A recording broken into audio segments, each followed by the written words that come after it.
சற்று முன் கிடைக்கப்பெற்ற மிக மிக முக்கியமான செய்தி ஒன்று வெளியாகியிருக்கு. மோடி காலில் விழுந்த ஸ்டாலின் ஆட்சி அதிகாரத்தை மட்டும் இழந்தது இல்லாமல் கூட இருந்த கூட்டணி கட்சிகளும் முதுகுல குத்தி மிக பரிதாபமான நிலைக்கு தள்ளப்பட்டு இருக்கு.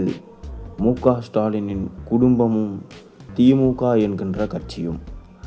இந்த நிலையில தான் சுமார் 10 வருடங்களாக திமுக முதுகில் சவாரி செய்து பலனடைந்த காங்கிரஸ், விடுதலை சிறுத்தைகள் மற்றும் கம்யூனிஸ்ட் சிறு சிறு கட்சிகள் தற்போது ஆட்சியில் பங்கு தருகிறோம் என்றதுமே நன்றிக்கு கூட மு.க. ஸ்டாலினிடம் ஒரு வார்த்தை சொல்லாமல் தாவேகா பக்கம் சாய்ந்துட்டாங்க.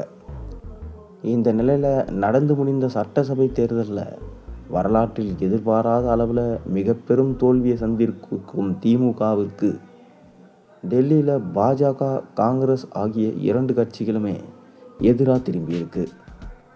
எதிர்காலத்தில் ஆளும் தாவேகா அரசு திமுக முன்னாள் அமைச்சர்கள் மீதோ அல்லது மு.க. ஸ்டாலின் குடும்ப உறுப்பினர்கள் மீதும் தமிழக லஞ்ச ஒழிப்புத்துறை மூலம் வழக்கு பதிவு செய்து அதன் மூலம் அமலாக்கத்துறை அதிகாரி நடவடிக்கைகளை மேற்கொண்டா டெல்லியிலே குரல் கொடுக்க கூட தற்போது திமுகவுக்கு ஆதரவாக இருந்த காங்கிரஸ் கட்சியும் தற்போது இல்லை.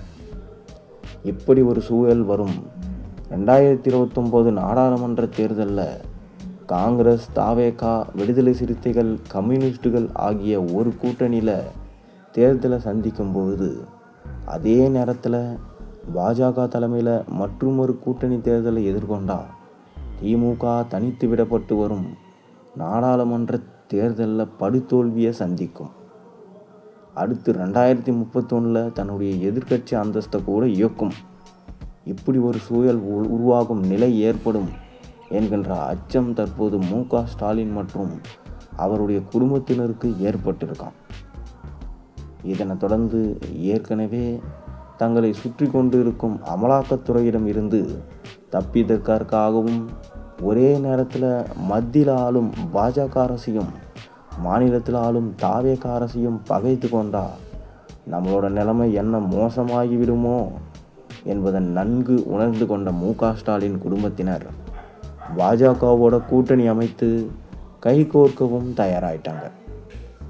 இது தொடர்பாக கர்நாடகா மாநிலத்திற்கு சுற்றுலா சென்றிருக்க மு.க. ஸ்டாலின் குடும்ப உறுப்பினர்கள் பாஜக தரப்பிடம் கூட்டணி பேச்சுவார்த்தை நடத்தியிருப்பதா தகவல்கள் தற்போது வெளியாயிருக்கு.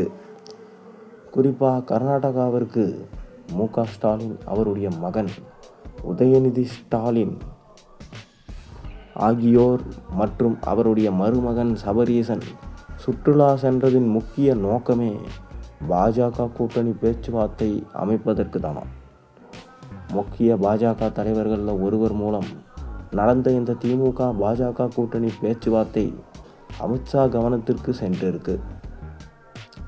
எதுவுமே யோசிக்காத அமித்ஷா, இந்த கூட்டணி சரி வராது, நாம் திமுகவுடன் கூட்டணி அமைத்து வரும் 2029 நாடாளுமன்ற தேர்தலை நாம் சந்தித்தோன்னா பாஜகவுக்கு தமிழ்நாட்டில் 5 எம்பிகள் வேணா கிடைக்கலாம், ஆனால் திமுகவுடன் கூட்டணி வைத்தா இந்தியா முழுவதும் பாஜக மிக பெரும் சரிவை சந்திக்க நேரிடும். காரணம், நாமே திமுக இந்து மதத்திற்கு எதிரான கட்சி என்கின்ற பிரச்சாரத்தை மேலோங்கி இந்தியா முழுவதும் செய்து வரும். ஆகையால் திமுகவோட பேச்சுவார்த்தைக்கே இடம் இல்லை. மேலும் இவர்கள் முழுக்க நம்மளுடைய சித்தாந்தத்திற்கும் சனாதனத்திற்கும் எதிரானவர்கள் என்று மறுத்துவிட்டாராம் அமித்ஷா. ஆனாலும் மோடியிடம் தீவிர பேச்சுவார்த்தையில் ஈடுபட்டிருக்கிறார் ஸ்டாலின். காலில் விழாத குறையாக தங்களை காப்பாற்றும்படி அமலாக்கத்துறையின் வளையத்தில் நாங்கள் சிக்கி கொண்டுள்ளோம், எப்போது வேண்டுமானாலும் 15 அமைச்சர்களை கைது செய்யலாம், அதனால் டெல்லி மேலிடம் தங்களை காப்பாற்ற வேண்டும் என தொடர்ந்து ஸ்டாலின் கோரிக்கை வச்சிருக்காராம். ஆனால் அமித்ஷா செவிசாய்க்க மறுத்து விட்டாராம். தொடர்ந்து அமித்ஷா ஸ்டாலினை சந்திக்க முடியாது என கூறிவிட்டாராம். இதனால் திமுக தலைவர் ஸ்டாலின் மிகவும் அப்செட்டில் இருப்பதாகவும் தளபதி விஜய் அவர்கள் தொடர்ந்து அமலாக்கத்துறைக்கு ஒப்புதல் அளித்து விட்டால் திமுகவின் கூடாரமே சரிந்துவிடும் என்கின்ற ஆபத்தான நிலைமைக்கு தற்போது தள்ளப்பட்டிருக்காங்க. மேலும் தமிழக சட்டமன்ற தேர்தல் முடிவுகள் வெளியான பிறகு அரசியல் களம் ரொம்பவே பரபரப்பாக இருக்கும். இந்த நிலையில் ஆளும் திமுகவுக்குள்ள முக்கிய முடிவுகள் குறித்த விவாதங்கள் அண்ணா அறிவாலயத்தையே உலுக்கி வருதான். குறிப்பாக உதயநிதி ஸ்டாலினுக்கு செயல் தலைவர் பதவி வழங்கப்படும் என்கின்ற தகவல் கடந்த சில நாட்களாக பெரும் பேசும் பொருளாக இருந்தது. ஆனால் இப்போது கிடைச்சிருக்க தகவலின்படி அந்த திட்டம் தற்காலிகமாக கைவிடப்பட்டிருக்கான். திமுக தலைவர் மு.க. ஸ்டாலின் தனது குடும்பத்தினருடன் கர்நாடகா மலைப்பிரதேசமான கூர்க் பகுதிக்கு இரகசியமாக சுற்றுப்பயணத்தின் போது இந்த முக்கிய முடிவு எடுக்கப்பட்டதா அறிவாலய வட்டாரத்தில் தெரிவிக்கின்றாங்க. தேர்தல் பணிகளுக்கு பின்பு சற்று ஓய்வெடுக்கும் நோக்கில் மு.க. ஸ்டாலின் கூர்க் சென்றிருக்கார். அவரோட உதயநிதி ஸ்டாலின் மற்றும் மருமகன் சபரீசன் சென்றிருக்காங்க. வெளியில் இது ஓய்வு பயணமாக தெரிந்தாலும் கூர்க் ரிசார்ட்டின் மூடிய அறையில் திமுகவின் எதிர்காலம், கட்சியின் வாரிசு அரசியல் மற்றும் அடுத்த கட்ட நகர்வுகள் குறித்து ரொம்ப நேரம் விவாதம் செஞ்சாங்களாம்.